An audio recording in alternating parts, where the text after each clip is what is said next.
Hello, my name is Kevin and welcome to the Love Decanters channel. Today I'm going to speak about Whitefriars Spanish Cut decanters. These were designed by Harry Powell in 1912, or at least that's when they appeared in his notebook. And what I'm going to show you is, I'm going to show you my book reference, and then I'll show you something that's similar to the origin of where the designs came from, and then I'll run through a few designs, and also I have some things that are similar but I don't think they're Whitefriars, and one of them I'm even like, oh, I don't know, is it or isn't it? So I will run through those and show you them now. Thank you. The reference I'm going to show you is this monumental book, Whitefriars Glass, James Powell and Sons of London. It's usually described as the Wendy Evans or Museum of London book. And the first reference I'm going to show you here is this little page here with tiny little drawings on it, which look like they were probably not very, although this page is shrunk down, it looks like they weren't very big when they started. And there's 4 decanters here. I don't have this one, which is known as the clock face one, which is kind of a round flat face on it with cuttings all the way around, and then there's like a square one, a hexagonal one, and a triangular one. These are really tiny pictures, so even if I was to hold it really close, I don't want to upset them. I'll try. Look at that. You're not really getting much clearer by me holding it much close, because the pictures were originally very tiny. Anyway, this notebook's from 1912, so that's the original design in minuscule, and then I can skip forward to this page here, which is the catalogue in here for 1940. This page here is also the same in the 1938 catalogues. I can't see anything similar in the earlier catalogues, but here we go. So if you look there, you've got the hexagonal one, which has actually got it completely uncut, then with a little bit of cutting and then more cutting, and then next to that is the square one on the right. So yeah, the triangular one doesn't appear in this. I know it's rarer. I don't know exactly when it was produced, but yeah, so it's probably a bit earlier and less common, and probably not produced as long. So these were produced somewhere between 1912 and 1940. So that's the book references I have.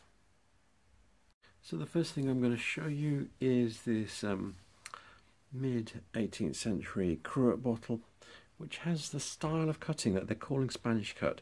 So this style of cutting was prevalent all over Europe, I think, although they're calling it back in the day when Harry Powell was looking at some Spanish decanters and sort of like saying, yeah, there's a style I can copy. This kind of shallow little cuts like this, yeah, it was being done everywhere, because this was before steam power cutting. It was all done with a foot treadle, so shallow was the order of the day, because you didn't want to break the glass by cutting into it too deeply. So yeah, so this is the kind of thing it's come from. You can see, look at the base, look at that wear. So yeah, this is a really old piece that's probably close to 270 years old. So this is the first Whitefriars one I'm going to show you. It has a very distinctive stopper. Look at this, with a partition in the middle of the stopper. Can you see this line there? Little cuts around it. Yeah, and this is a triangular decanter. See?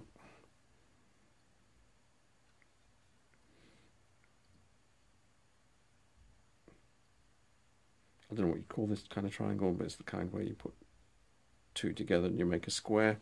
If you put the long sides together, and you can see this shallow cutting running around the top here. And then these kind of like flower marks. It's got them, this flower design on each side. I have to keep moving it because it's so shallow, it's difficult to actually see clearly. So I'm just moving it so that you can see what's going on there. So yeah, so this is the triangular one. Back to where it was.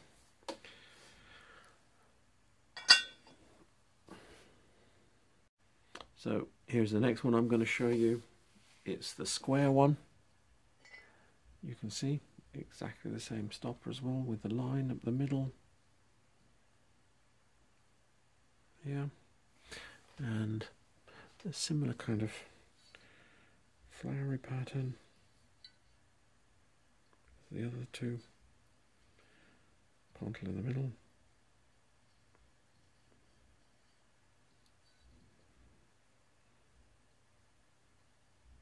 Bit of cutting around the top here. So that's that one. I'm going to put it slightly to one side because I have a little surprising one that I'm going to show you now.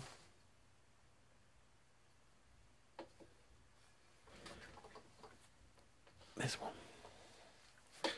So yeah, this one's not in the books, but you can see, look, the cutting zigzags. We've got these two little things at the top here. Same pattern. The stopper is like some of the stoppers that Whitefriars used on their decanters in the late 1900s. There's ones which have got kind of crimped, and then other ones which have got this kind of blobby effect around the edge. This is the blobby effect, which tends to be a bit, I think, is on earlier decanters and bottles. And yeah, so this is a bit weird. I'm happy that that goes together with that. It fits rather nicely. The colour is matching. The colour is not like a Whitefriars colour, but this pattern, if you look at the patterns, they really match. It's difficult to see it on here, but I can see very clearly. And these patterns are pretty close together. Oh, if I turn that one, yeah. One difference is that these cut bits are all polished and these are not. They're left matte. But yeah, so that's a very interesting variation that you don't see very much. So I'm not certain of values, but I'm pretty certain this is a much more valuable one than this one, and this is probably, you know, well, I know it's not that common. So yeah,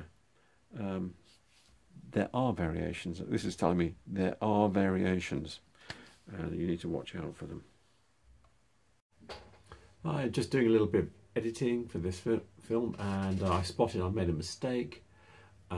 What I said was for the green decanter that the stopper was of a style in the late 1900s. Oh yeah, and it's actually the late 1800s. So yeah, got that wrong. So late 1800s for that style of crimpy edge stopper. Thank you.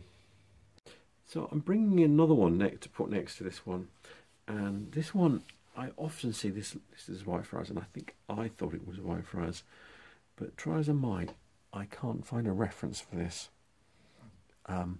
And when you look at two together, they're not the same. I think you see the shade of the glass. This is not as clear. This looks a bit yellower, I would say. The way the stopper is made, not only is it not the same, you know, it's got a little heart shape, but in actual fact, the edges are cut, but the actual surface isn't cut. So even if it was the same, I'm feeling like, yeah, it's from a different manufacturer. There's just something about it that's not the same. The colour's not right. The cutting's different. So yeah, I don't think these are Whitefriars. I don't know who they're by. So yeah, watch out for those ones. I know there's a little dumpy one as well with a bigger stopper on. I think I've got that in my shed somewhere, but I'm not going to bring it down because it's even less plausible than this one. So here's another one I'm showing you. This isn't Whitefriars either. It's not in the book. I don't know who this is by either. I would say this is better quality. The cutting is, you know, more sculptural, more detailed, even little cuts. Look at this little pattern in the neck here, the stopper. Look at that. Yeah, so, and even little nicks around the rim. So this is a very nice decanter. It's a triangle. So yeah, not Whitefriars, but not bad. It's a good one, that one. Whereas I would say the other one I was just showing you a minute ago was of a lesser quality. I think this one is actually better. So I hope you enjoyed that run through Whitefriars Spanish Cut decanters, plus a few others. Yeah, if anybody knows what those last three were, I would really like to know. Especially the last couple, because they're good decanters, and I would like to know who made them. And yeah, and if you're a serious Whitefriars collector, you need to get hold of the Wendy Evans books. Although also, as an alternative, go online, just Google Whitefriars catalogues and dive into those catalogues, because a lot of the catalogues that are in the book are actually online as well. But it is a good book, and there's a lot of original pictures from the periods in the first half of the book as well. So, and yeah, a lot of the catalogues are line drawings for the early stuff. So looking at pictures of the thing, that's what makes a difference. And that's why I'm showing you my stuff, because you saw the line drawings and tiny little sketches. Seeing the real thing really helps you pick out when you're looking for things that this is what I'm looking for. So anyway, I will be doing more videos like this. I will be doing more Whitefriars ones, because I have quite a bit of Whitefriars glass. So yeah, if you want to see more videos like this, please like and subscribe to my channel. Thank you. Bye.